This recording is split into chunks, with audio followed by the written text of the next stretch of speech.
Alors pour gagner le prix de la société TSG, nous avons beaucoup travaillé sur l'accueil de nos clients. Je pense que nous essayons d'avoir une boutique qui est très accueillante en termes d'état d'esprit, de décoration. Vous avez vu, c'est une décoration qui reprend l'appartement de Gabrielle Chanel, donc on se sent bien avec des canapés confortables. Et puis on a beaucoup travaillé pour que les gens se sentent chez eux. Je pense que pour l'achat de joaillerie, c'est très important. On rentre dans l'intimité des gens, dans un achat d'amour, de passion, et il faut absolument savoir traiter les gens qui viennent, quel qu'il soit, quel que soit le produit qu'ils achètent, du plus petit au plus haut, de la même façon, avec qualité.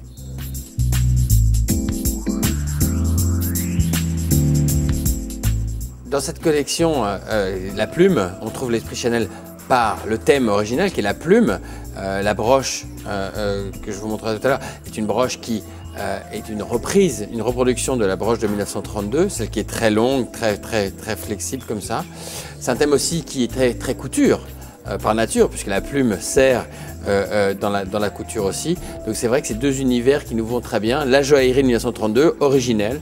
Deuxième point, c'est que nous n'avions jamais exploité ce thème de 1932, ou très peu exploité ce thème de 1932 depuis que nous avons relancé la joaillerie en 1993. Et c'est un thème qui nous a apparu très intéressant, très léger dans ces périodes, d'avoir quelque chose de léger, de délicat, de cocooning dans lequel on se sente bien. Je pense que ça représente aussi très bien la période.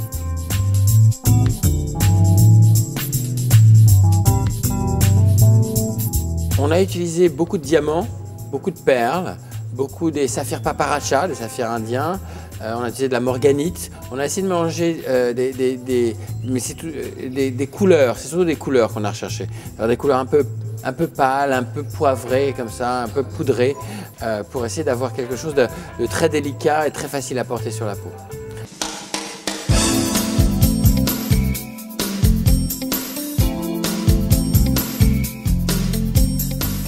La collection de 1932 est présentée ici en avant-première, mais elle n'est pas présentée à tout le monde, elle n'est pas ouverte au public. Elle sera présentée au public lors de l'ouverture de la Biennale, le 12 septembre.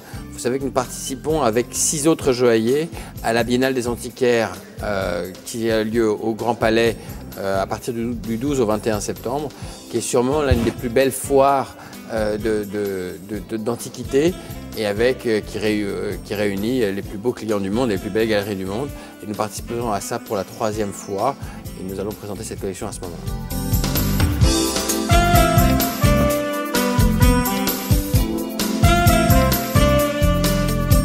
Internet devient un médium extrêmement important, on peut pas se le cacher. C'est vrai que les populations jeunes ne communiquent plus que par Internet. C'est vrai que Chanel commence à rentrer là-dedans. C'est vrai que la haute joaillerie n'était pas forcément le produit le plus important pour rentrer dans Internet. Mais c'est vrai que maintenant, il y a beaucoup de journaux, de médias sur Internet, et on participe à ça naturellement. Un excellent médium pour montrer la force et la puissance de la joaillerie aujourd'hui. Nous avons ouvert la boutique de Singapour il y a 12 mois pour attirer une nouvelle clientèle du sud-est asiatique que nous n'avions pas. C'est une boutique qui fonctionne très bien, dont nous avons des résultats qui sont étonnants. L'Asie, Singapour est devenue une sorte de hub international pour des pays comme la Thaïlande, l'Indonésie, la Malaisie, même le Cambodge ou le Vietnam. Et donc on réussit à drainer une clientèle importante qui adore nos produits. Les Singapouriens ou les Asiatiques en général adorent la créativité en joaillerie, et c'est vrai que c'est là où on s'exprime parfaitement.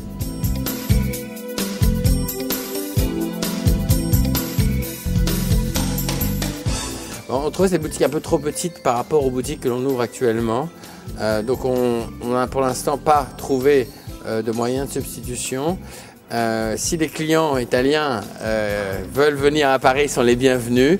Et nous allons organiser de temps en temps des expositions de haute joaillerie, j'espère l'année prochaine, en Italie, pour avoir nos clients italiens qui ne peuvent pas se déplacer.